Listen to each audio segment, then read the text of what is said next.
اعوذ باللہ من الشیطان الرجیم بسم اللہ الرحمن الرحیم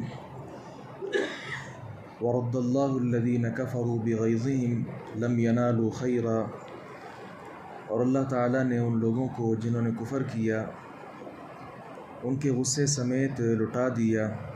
وکفی اللہ المؤمنین القتال، اور اللہ تعالیٰ مومنوں کو لڑائی سے کافی ہو گیا۔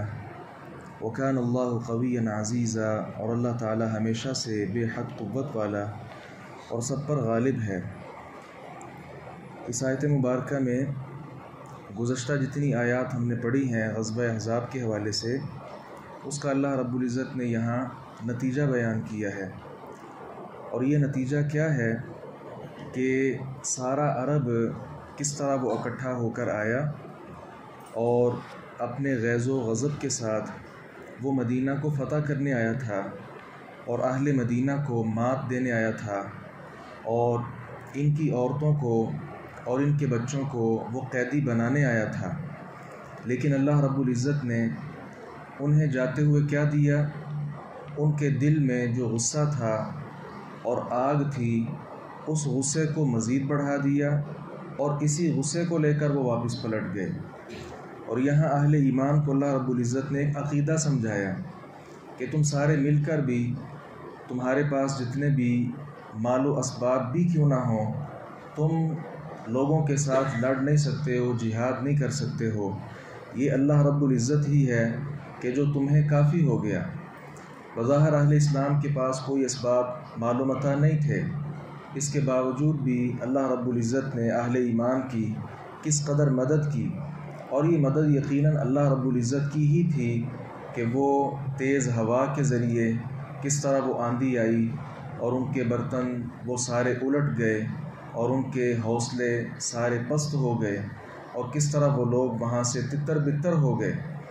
ساتھ ہی اللہ رب العزت نے اپنی قوت کا تذکرہ کیا کہ میری قوت یہ ہمیشہ سے ہے۔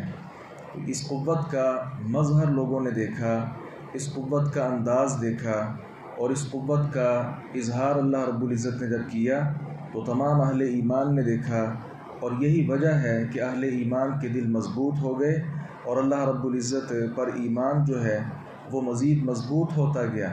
تو یہاں سے ہمارے سب کے لیے یہ سبق ہے کہ اللہ رب العزت کی طرف سے بظاہر کوئی اسباب ہوں یا نہ ہو، اہل ایمان کو چاہیے کہ وہ اللہ رب العزت پر بھروسہ رکھیں۔ اس طرح گزشتہ آیات میں ہم نے منافقوں کا طرز عمل بھی پڑھا اور اہل ایمان کا طرز عمل بھی پڑھا۔ تو اہل ایمان نے کیا کہا تھا؟ سارا کچھ دے کر بھی کہا تھا کہ یہی ہے وہ ما وعدنا اللہ ورسولہ، جس کا ہمارے ساتھ اللہ اور اس کے رسول نے وعدہ کیا تھا۔ تو ان کا تو ایمان مزید بڑھ گیا، اور ان کے مقابلے میں جو منافق لوگ تھے ان کی آنکھیں پتھرا گئیں، اور کس طرح اللہ رب العزت کے بارے وہ برے گمان کرنے لگے۔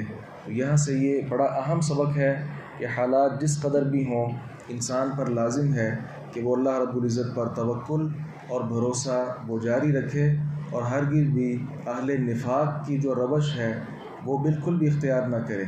اللہ تعالیٰ سے دعا ہے باری تعالیٰ حق بات کو سمجھنے اور اس پر عمل پیرا ہونے کی توفیق عطا فرمائے۔